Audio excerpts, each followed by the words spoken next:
Padreidi.com presenta Un faro en el horizonte. Historias de un santo. 9 de junio. Beata Ana María Taglio.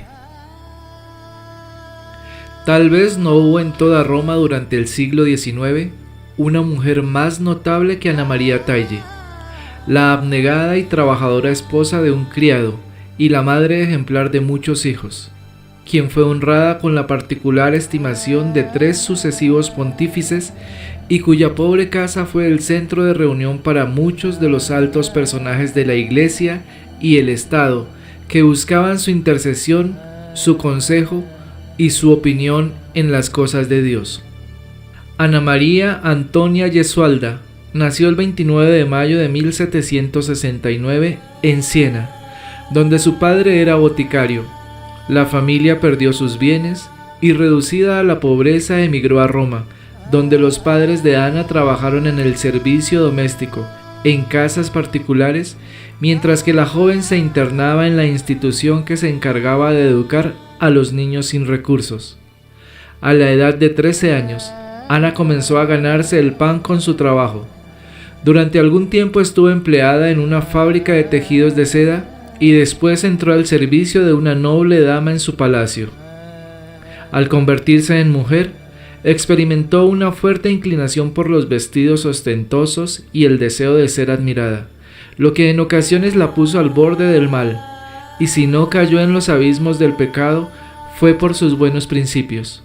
Además, en 1790, cuando tenía 21 años, se salvó de las tentaciones al casarse con Domenico Taglio, un servidor del Palacio Chigi. Aún entonces seguían atrayéndola las cosas del mundo, pero poco a poco, la gracia se iba adueñando de su corazón y sintió remordimientos de conciencia que la impulsaron a hacer una confesión general. Su primer intento de abrir el corazón ante un sacerdote chocó con una seca negativa, pero la segunda tentativa tuvo éxito. Encontró la guía espiritual que necesitaba en un fraile servita, el padre Angelo, quien habría de ser su confesor durante muchos años. El sacerdote se dio cuenta desde un principio que estaba tratando con un alma elegida, y ella, por su parte, siempre consideró el momento en que conoció al padre Angelo como la hora de su conversión.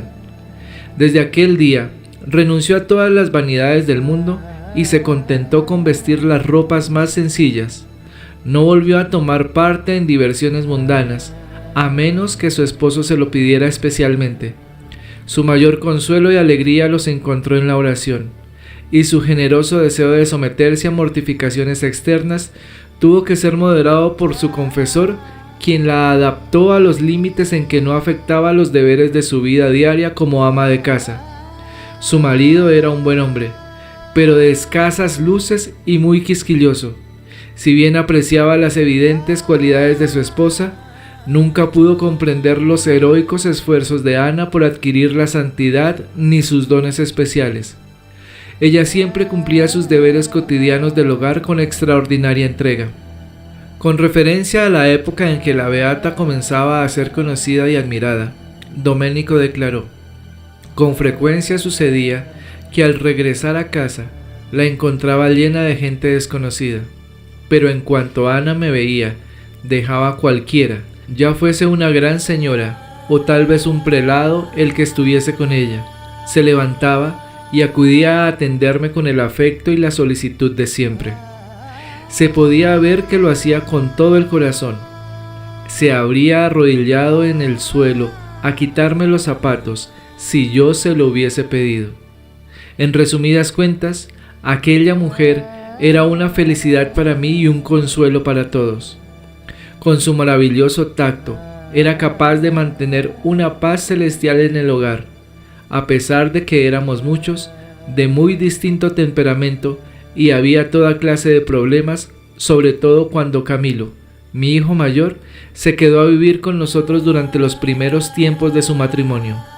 Mi nuera era una mujer que se complacía en crear la discordia y se empeñaba en desempeñar el papel de ama de casa para molestar a Ana, pero aquella alma de Dios Sabía cómo mantener a cada cual en el puesto que le correspondía y lo hacía de una manera tan sutil, tan suave, que no la puedo describir. A veces llegaba yo a la casa cansado, de mal humor y hasta enojado, pero ella siempre se las arreglaba para aplacarme y hacerme alegre la existencia. La familia que Ana debía cuidar estaba formada por sus 7 hijos, 2 de los cuales murieron cuando eran pequeños, su marido y sus padres, que vivían con ella. Cada mañana los reunía a todos para orar, a los que podían. Los llevaba a oír misa y por la noche volvían a reunirse todos para escuchar lecturas espirituales y rezar las plegarias. Ana se preocupaba sobre todo de vigilar la conducta de los niños.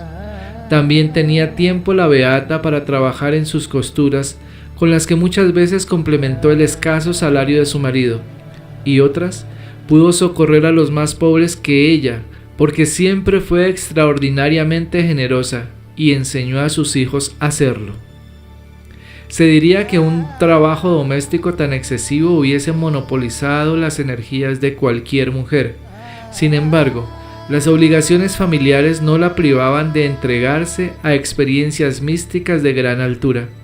Para dar una idea de lo que era aquello, recurrimos a las memorias sobre la beata, escritas después de su muerte por el cardenal Pedicini, a quien conoció por intermedio de su confesor y con quien compartió durante 30 años la dirección espiritual de aquella alma elegida. Muy posiblemente, a través del cardenal se dieron a conocer las excelsas virtudes y dones sobrenaturales de la beata. Desde el momento de su conversión, Dios la gratificó con maravillosas intuiciones sobre sus designios respecto a los peligros que amenazaban a la Iglesia, sobre acontecimientos futuros y sobre los misterios de la fe. Estas cosas se le revelaron a Ana en un sol místico que reverberaba ante sus ojos y en el que vio también las iniquidades que los hombres cometían continuamente contra Dios. En aquellas ocasiones sentía que era su deber dar satisfacciones al Señor por aquellos agravios y ofrecerse como víctima. Por eso sufría Ana verdaderamente agonías físicas y mentales cuando se entregaba a la plegaria por la conversión de algún pecador endurecido. Con frecuencia leía los pensamientos y adivinaba los motivos entre las gentes que la visitaban y en consecuencia podía ayudarlas de una manera que parecía sobrenatural.